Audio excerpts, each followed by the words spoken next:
Africa obviously is a very big space in terms of activism, and more we are re-looking at our history, retelling our stories from an African perspective. We realize that a lot of our history, especially as queer people, has been erased for so long, and we are going back to our history basically to tell our stories. What does it mean to be a Muslim lesbian who is Kenyan? You know, what does that look like? So we are using our narratives to tell our stories, but also to do a lot of activism from an intersectional way, using the tools that we already currently have. For example, we have made a lot of, for example, in Kenya, we have made a lot of efforts in the trans movements, for example. So we're using support from different sources and various ways to further our agenda, but also looking at Africa as a continent that is growing so fast in terms of information. For example, the internet, we are the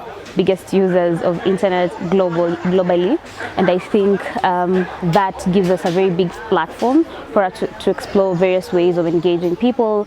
And I think even in Kenya, people are generally just willing to listen and willing to have a conversation about sexual and gender diversity. What does it look like?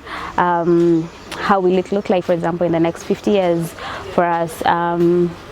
Yes, so I think Africa generally as a continent is very much hopeful, and I think we have a very big opportunity to explore in terms of our activism and how we sort of go about our advocacy and the inclusion of human rights, because we realize now, for example, at the African Commission, we're talking more about, like, you know, human rights for everyone, not just like specific people, but including sexual and gender minorities, including people with disabilities, including women. And so I think then that gives us a very big platform to explore what the future looks like.